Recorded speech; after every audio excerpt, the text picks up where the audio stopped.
विचार करा, एका माजी आमदाराचा सक्का भाऊ माजी मंत्री आणि आमदाराच्या घरी जाऊन त्यांना मारहाण करतो, तर दुसरीकडे एका माजी मंत्र्याचा आणि आमदाराचा सक्का भाऊ माजी आमदाराच्या घरी जाऊन त्या आमदाराला मारहाण करतो। थेट मंत्री आणि आमदाराचं नाव आल्यानं विचार करणं थोडं कठीण आहे, पण हे आपल्या राज्यात घडलंय। आणि हे घडलंय कुठे, तर बीड जिल्ह्यात। काल संपूर्ण राज्यात नगरपालिका आणि नगर परिषदांच्या निवडणुकांचं मतदान पार पडलं। राज्यात संपूर्ण ठिकाणी कुठे ना कुठे काहीतरी राडा झाल्याचं पाहायलाच मिळालं। कुठे उमेदवार दुसऱ्या उमेदवाराला मारहाण करत आहेत, तर कुठे त्यांचे कार्यकर्ते भिडत आहेत। पण बीड जिल्ह्यात गेवरा तालुक्यात जरा जास्तच आणि एकदम मोठा संघर्ष पाहायला मिळाला। अगदी आमदार आणि माजी आमदार यांनी थेट एकमेकांना मारहाण केल्याची घटना घडली आहे। नक्की काय घडलं गेवरात जाणून घेऊया या व्हिडिओच्या माध्यमातून। नमस्कार, मी महेश आणि तुम्ही पाहताय थोडक्यात। काल राज्यात नगरपालिका आणि नगरपंचायतीच्या निवडणुकांचं मतदान पार पडलं, पण या निवडणुकांमध्ये आजपर्यंत झाला नाही एवढा संघर्ष या निवडणुकांमध्ये पाहायला मिळाला। अगदी मतदानाच्या दिवशी संपूर्ण राज्यात मोठा राडा पाहायला मिळाला। कोकणात एकनाथ शिंदे गटाच्या भरत गोगावले यांच्या गटानं खासदार सुनील तटकरे यांच्या कार्यकर्त्यांवर बंदूक ताणल्याचा प्रकार घडला आहे, तर लोणावळ्यात एकनाथ शिंदे गटात आणि राष्ट्रवादीच्या कार्यकर्त्यांमध्ये मोठी बाचाबाची पाहायला मिळाली। तर तिकडे परभणीत आमदार संतोष बांगर यांनी आचारसंहितेचं उल्लंघन केल्यानं त्यांच्यावर थेट गुन्हा दाखल झाला आहे। पण बीडमधील गेवरा तालुक्यातला राडा जर तुम्ही ऐकला तर राज्यातले बाकी राडे तुम्ही विसरूनच जाल। कालच्या नगर परिषदेच्या निवडणुकात गेवरा नगर परिषदेच्या निवडणुकीचं सुद्धा मतदान पार पडलं, पण हे मतदान संपूर्ण राज्यात गाजलं। याचं कारण म्हणजे या मतदानावेळी संपूर्ण राज्याच्या आणि बीड जिल्ह्याच्या लक्षात राहील असा राडा काल गेवरामध्ये झाला आहे। अगदी माजी मंत्री, आमदार आणि माजी आमदारामध्ये हा राडा झाला। हा संपूर्ण राडा गेवरा नगर परिषद बूथ क्रमांक 10 मध्ये घडला। सर्वात आधी तुम्हाला गेवरायचं जरा स्थानिक राजकारण समजावून सांगतो, मग नक्की कोणत्या आमदार आणि माजी आमदार हाणामारी झाली हे तुम्हाला समजेल। गेवरायचं राजकारण दोनच घरामध्ये फिरतं, पंडित आणि पवार घराणं। सध्याचे गेवराचे आमदार पंडित घराण्यातून आहेत। गेवराचे आमदार राष्ट्रवादी अजित पवार गटाचे विजयसिंह पंडित आहेत। त्यांचे वडील माजी मंत्री शिवाजीराव पंडित आहेत। शिवाजीराव पंडित अनेक वेळा गेवराचे आमदार म्हणून राहिलेले आहेत, तर मंत्री म्हणून देखील त्यांनी काम केलेलं आहे। या शिवाजीराव पंडितांना 3 मुलं आहेत, अमरसिंह पंडित, जयसिंह पंडित आणि सध्याचे आमदार विजयसिंह पंडित।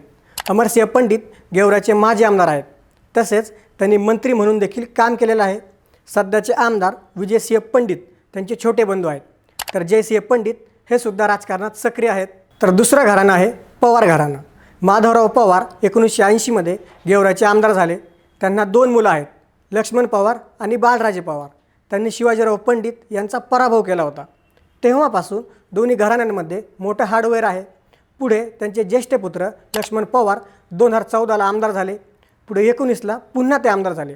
या दोन्ही वेळेस त्यांनी पंडित घराण्यातील सदस्याचा पराभव केला। तर 19ला लक्ष्मण पवारांनी सध्याचे आमदार विजयसिंह पंडित यांचा पराभव केला होता। तर 14ला पवारांनी विजयसिंह पंडित यांचे चुलते माजी मंत्री बदामराव पंडित यांचा पराभव केला होता। तर 2024ला विजयसिंह पंडित यांनी मागच्या पराभवाचा वचपा घेत लक्ष्मण पवारांचा पराभव केला। मागच्या विधानसभेत पराभव झाल्यापासून लक्ष्मण पवार राजकीय जीवनापासून काहीसे दूर झाले। ते राजकीय जीवनातून लांब झाल्यावर त्यांचे छोटे बंधू बाळराजे पवार राजकारणात सक्रिय झाले। आता सांगतो नक्की राडा कसा झाला। बूथ क्रमांक 10वर हा सर्व राडा झाला आहे। सर्वात आधी माजी मंत्री अमरसिंह पंडित आणि विद्यमान आमदार विजयसिंह पंडित यांचा पुतण्या पृथ्वीराज पंडित आणि माजी आमदार लक्ष्मण पवार यांचा पुतण्या आणि बाळराजे पवार यांचा मुलगा शिवराज पवार यांच्यात बूथ क्रमांक 10वर काही बाचाबाची झाली।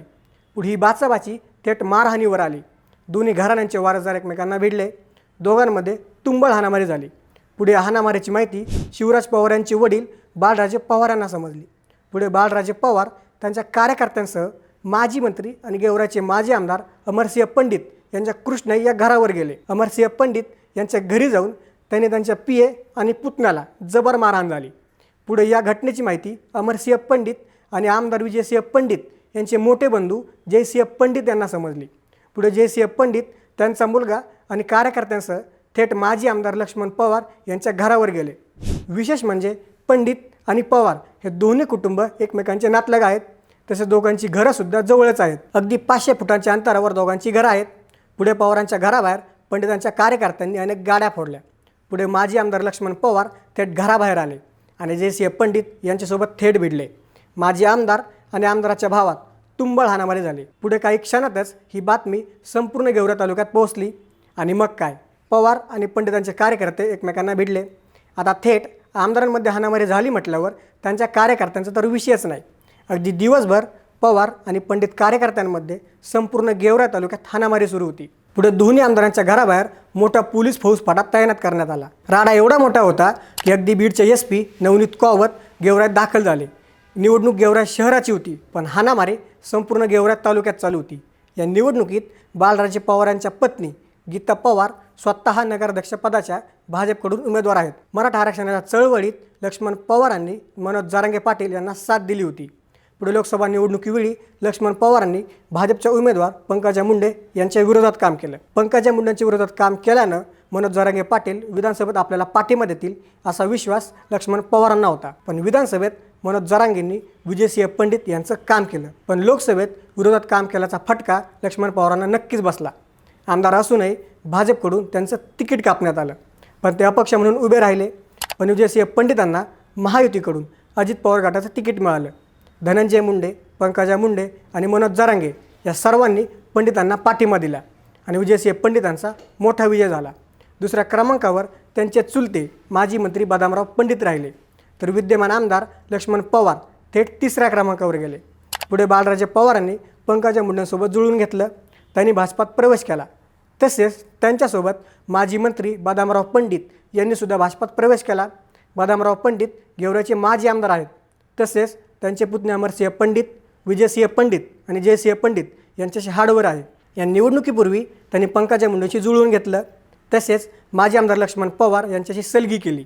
त्यामुळं गेवराईत माजी आमदार बदामराव पंडित आणि माजी आमदार लक्ष्मण पवार यांच्या विरुद्ध आमदार विजयसिंह पंडित आणि माजी आमदार अमरसिंह पंडित असा सामना सध्या सुरू आहे. यातही लक्ष्मण पवारांनी थेट त्यांच्या भाऊजेला तिकीट दिल्यानं पवारांसाठी ही निवडणूक प्रतिष्ठेची बनली. पण मागच्या 20 वर्षांपासून गेवराईवर पवारांची सत्ता असल्यानं यावेळेस कोणत्याही परिस्थितीमध्ये नगर परिषदेची सत्ता मिळवायचीच यासाठी पंडितांकडून सुद्धा ही निवडणूक प्रतिष्ठेची बनवली गेली. या संपूर्ण निवडणुकीत तिन्ही पंडित बंधू पवार बंधूंना जरा जास्तच जड गेले. तसेच अनेक वेळा पवारांच्या कार्यकर्त्यांवर हल्ला झाल्याच्या घटनासुद्धा घडल्या आहेत. या सर्व गोष्टींचा बदला पवार बंधूंनी आणि त्यांच्या कार्यकर्त्यांनी मतदानाच्या दिवशी घेतला.